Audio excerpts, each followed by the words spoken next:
Welcome back to Naval Action and episode 75 of A Letter to the King.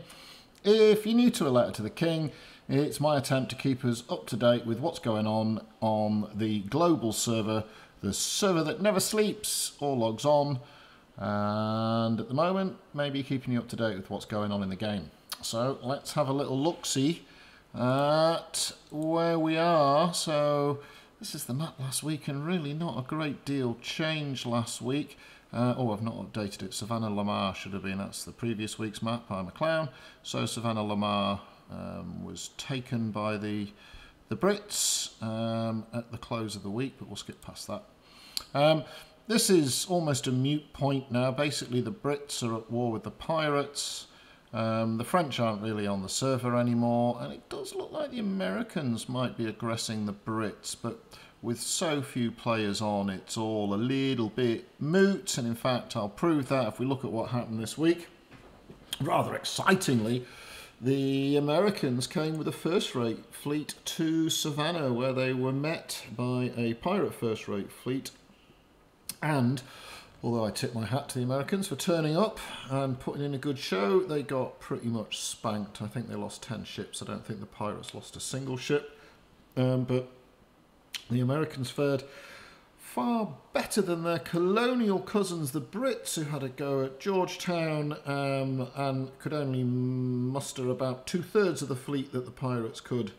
And so that didn't go well at all. I think a couple got slapped outside the port battle. And so the pirates, they're the sort of Mayweather of the server, I would say, at the moment. They only turn up for the big money fights. Special events only now for the pirates. They're not really doing a great deal outside of that, as is nobody really, with the other nations more or less also having time off. And we're down to really tiddly-fat numbers at the moment on the server, which is sad. If you are looking for a bit of open world PvP, the American coast offers the best PvP right now, and while we're at it, good luck to those in Houston at the moment. It's all a bit scruffy up in Texas. Other hot spots, I think the Americans are being cheeky monkeys along this coast here, so that might be a bit of a spot. And the pirates like to give people a biffing in this neck of the woods. Will there be any action this week? Yeah, it's hard to say. Maybe something up here with the Americans, maybe something down here with the pirates, but other than that, it's difficult to predict. Really, the story of the week is the whole new world that the devs have put up, where they're really casting an entire new set of rules in the forthcoming Unity 5 patch over how RVR will work. So this is all on a thread on the forums. I'll stick a link into the comments on my post if you want to have a look at it for yourself. I'm pretty sure the devs have sort of got their corners in as to how they want things to work. I'll try and give you my interpretation of it. Now, it is only one-liners from the devs, so you know you can read a little bit into some of it. There are some quality of life changes. Trading, there's a few little changes in there to make trading less arduous, like less trips and travel time to get the goods together to make something. Ships prices, mods and skill books will all be tuned. I think they're going to change ship prices. I don't know if this includes how hard it is to build them to reflect the fact we've only got one Jura ships. And a bit of a rebalance as to where trading goods are on the server. So again, I think they might be trying to make life a little bit easier for the crafters on the server here. But the big news is there will be a map reset. Now, it's important to recognise it's not an asset reset, so you won't lose any ships or gold or items that you've got. But you're probably going to have to move some shiz around, though. I think, as far as I can tell, there's going to be essentially a set of ports that each nation has, sort of special regional capitals, which will be uncapturable. And all capturable ports will become neutral. There will be some free towns retained, but much less than there is today. and every other port will become neutral. Neutral ports will allow teleports. They will also allow buildings, and essentially can be used as pirate bases. So pirates can enter any neutral port. The interesting thing is now that neutral ports will be capturable. There will be some regional capitals that are not capturable, and to some extent these are sort of a pseudo-noob area or traders area, or even perhaps a solo players area, because around the uncapturable ports, if you're in that region's zone, so on the map, you know, if it says you're currently in the Portobello region or whatever, if you're tagged, AI ships will come to your rescue. Now, this has probably not been in the game for about a year now, hard to remember. There's been so many chops and changes.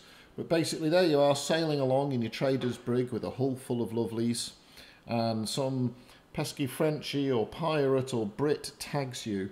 If you are in the waters that are referred to as the reinforcement zone around your region, AI ships will magically teleport into the battle. They're essentially the patrolling regional forces, and they will come in heavy, and they'll come in at a distance of 500 meters with a sole objective to destroy the enemy ships that are attacking you. So a skilled captain will probably still be able to attack you, but the AI, especially if he's on his own or if it's just him and a buddy, will set upon him, and if nothing else, revenge your death if you don't manage to get away. So this basically turns these uncapturable regions essentially into noob zones. Also safe places to trade, or even solo sail if you're not so much into the sort of risky part of the universe. Now, the huge change that comes with the patch is that the whole RVR is dropping from being a national endeavour, and it's becoming a clan endeavour. So every port that can be captured on the map won't go to its historical original. So if you remember, after the last reset, Spain owned, I think, 182 ports. The Brits were scattered around. The pirates were limited to around their capital and a couple of islands. The French had a couple of holdings in the Antilles and places like New Orleans. Instead, we'll have our default regions, which will be limited and few, and every other port that can be captured will become neutral. While nobody attacks that neutral port, you could go into the neutral port, set up a base there, teleport in and out, do your trading, etc. However, through a new hostility system that will involve specific hostility missions that will spawn near to the target port, PvP in the area, and the missions that you do in the area will also stay open, so there'll be more PvP in the PvE missions. So if I'm doing a hostility mission at Portobello and some pirates aren't happy about that, they can join the mission and try and kill me, and that mission will stay open forever. Well, that's what they're saying. And the other big thing is you're not capturing regions anymore, you're capturing single ports, and the clan that raises the hostility when they set a port up for a biffing will be the only clan that can enter the port battle. So no one else can enter the port battle unless that clan defines your clan as being a friendly clan. Now, this basically excludes solo or clanless players from participating in RVR or port battles, as it were. So if you want to get yourself involved in a port battle, you're gonna have to join a clan. Now, you might not like that very much, but a whole bunch of you who don't like that equally could create the clans who aren't a clan. That would probably be your only way out of it. So the men without banners, as it were. And once this has happened, then the clan will attack the neutral port. Initially, the neutral port will only be defended by AI. Then once that clan has captured the port, I think, and it's not clear this, I think only that clan and its friends can defend it. When a clan captures a neutral port, they can choose to keep it as neutral, or perhaps they've captured a foreign capturable port or another clan's port. I think it can even be a clan of the same nation. When they take a port, they can choose, do I align this port with my nation? So do I make it British, which means only British ships or smugglers can exclusively sail into it? Or do I leave it neutral but under clan control? Well, why would you do that? The reason you would do that is because there's this notion of being clan lords, which sounds very special, and I deserve a hat if I become a clan lord, and perhaps some little them shoulder thingies, epaulets, and several medals, North Korean style, I think.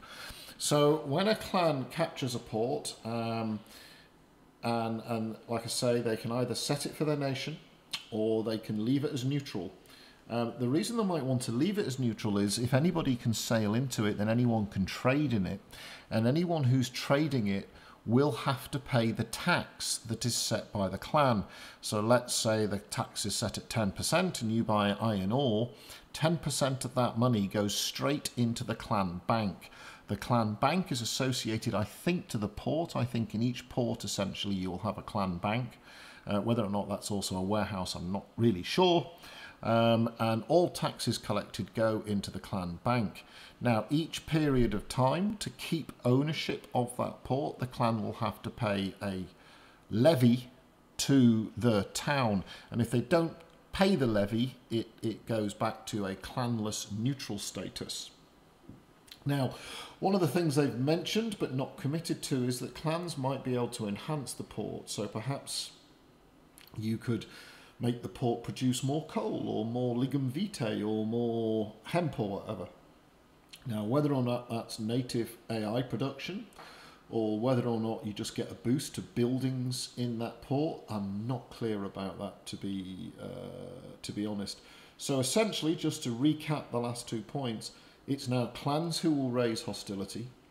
It's only the clans who raise hostility and their clan friends, which you have to say in an in-betweener's voice, clan friends, who can go into the port battle. So that should reduce alt abuse and other silliness. The clan and the clan friends will face initially against a neutral port AI to capture the port.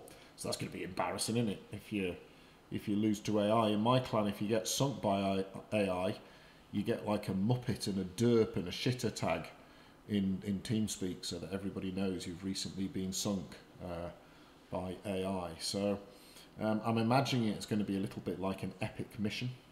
So I'm imagining it's going to be a 25 on 25 versus AI. So if you lose that, you deserve your shitter tag.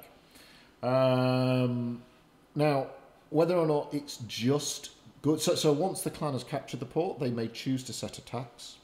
If they don't set a tax, they're going to have to somehow pay the levy. If they do set a tax, then trade essentially through the shop, as far as I can tell, will be taxed. I don't think you get taxed on harvesting goods from buildings that you build in there. Now, if it's a neutral port, anyone can build there. If it's a national port, then obviously it's going to be limited, as national ports are today, to just the nation. And obviously for trading purposes, smugglers. So you can really be an independent clan and set up your own little empire, or you can be a clan under the flag of your nation and extend the glory of your sovereign and their holdings in the Caribbean.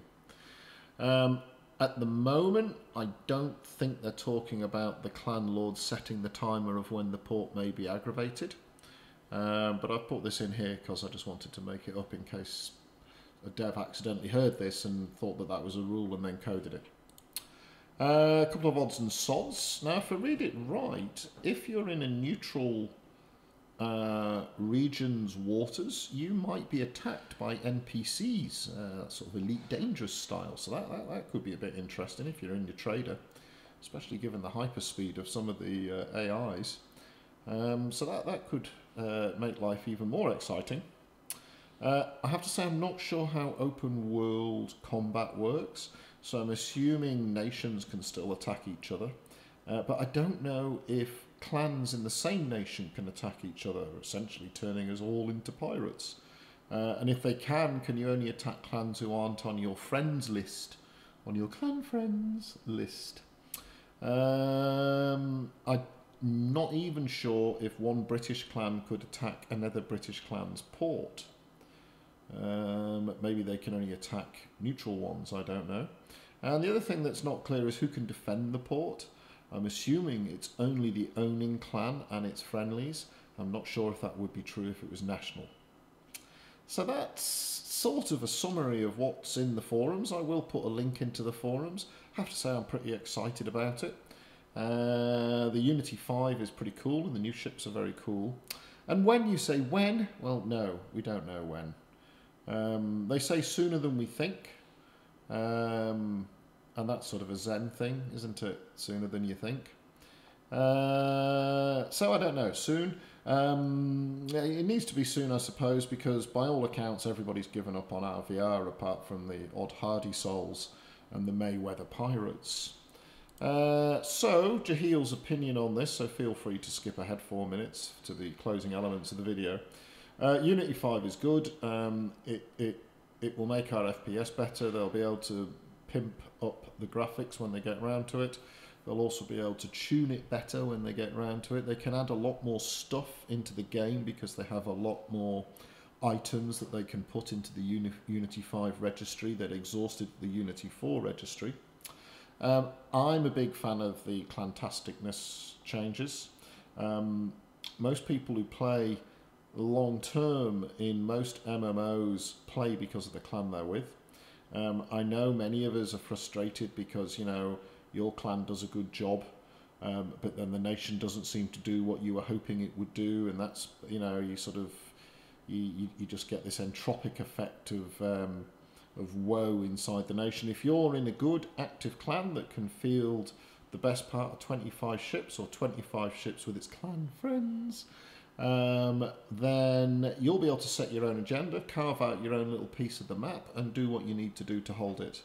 And I think that engenders people working together better. And I think it engenders stickiness and a reason to be in the game. Now, solo players may sort of go, well, what about me?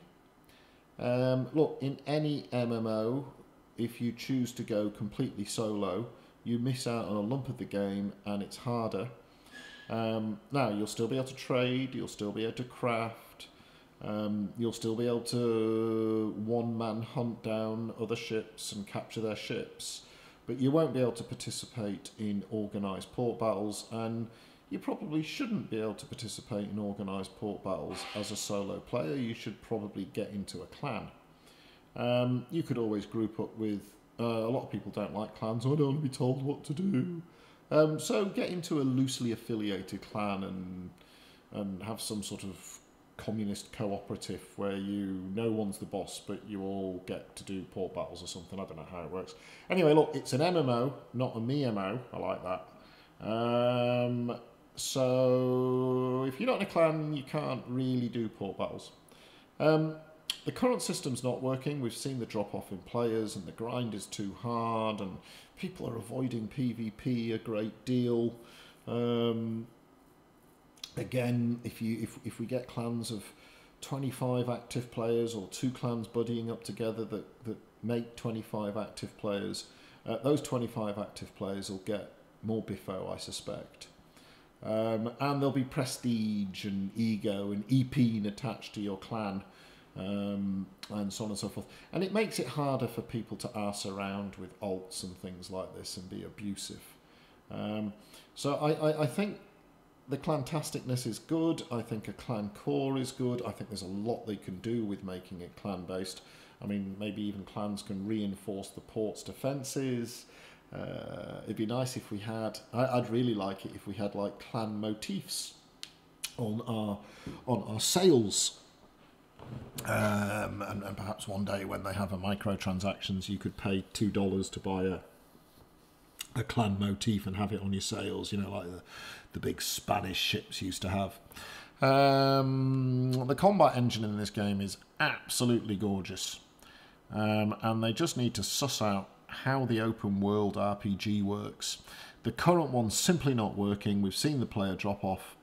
They've tinkered around with it. I think they've exhausted themselves with the RVR. So this is a new angle. I don't know if it's the last angle. I don't know if it's the right angle. Ooh. But it's probably got to be better than the one we've got now, which has driven so many players out of the game. And I seem to have gone into caps and got grumpy.